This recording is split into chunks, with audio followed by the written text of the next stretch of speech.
آزمائش۔ کسی گاؤں میں رحیم نامی کسان رہتا تھا۔ وہ بہت نیک دل اور ایماندار تھا۔ اپنی ہی خوبیوں کی وجہ سے گاؤں بھر میں مشہور تھا۔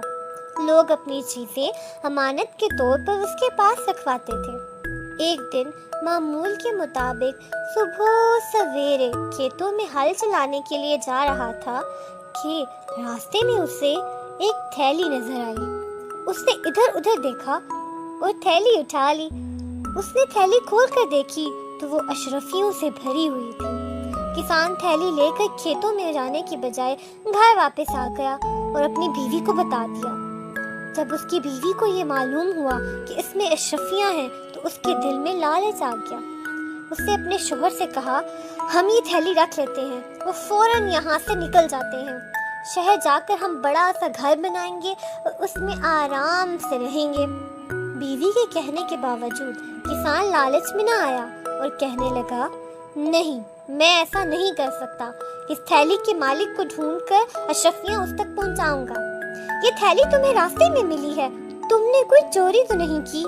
اس کی بیوی اسے تھیلی رکھنے کے لیے جواز پیش کر رہی تھی، مگر کسان نے بیوی کی بات نہ مانی اور تھیلی لے کر باہر کی طرف چل پڑا۔ راستے میں اسے گاؤں کا چودھری ملا۔ وہ کسان کے پاس آیا اور پوچھنے لگا، تم کھیتوں میں اس وقت کام کرنے کی بجائے یہاں کیا کر رہے ہو؟ خیریت تو ہے نا؟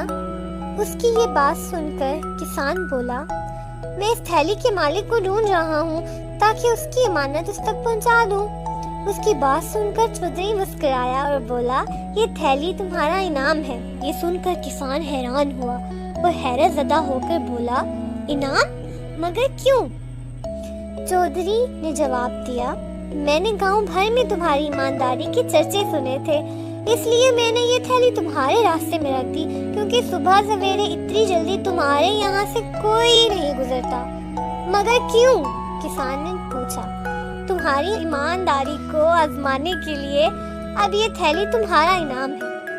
چودھری نے کہا۔ کسان کے لاکھ منع کرنے کے باوجود چودھری نے تھیلی اس سے نہ لی۔ کسان خوشی خوشی گھر آیا۔ اس نے اشرفیوں کی تھیلی اپنی بیوی کو دی اور کہا، اگر میں تمہارے کہنے پر لالچ کرتا تو ہرگز انعام میں یہ تھیلی نہ ملتی۔ پھر اس نے چودھری سے ہونے والی گفتگو اپنی بیوی کو بتا دی۔ کسان نے اشرفیاں غریبوں کو دیں اور بیوی کو لے کر شہر چلا گیا۔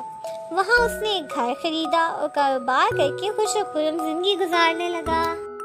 تو پیارے بچوں، اگر آپ ایسی ہی مزے کی اور کہانیاں سننا چاہتے ہیں تو ہمارے اس چینل کو سبسکرائب کریں اور بیل آئیکن کو بھی کلک کر دیں۔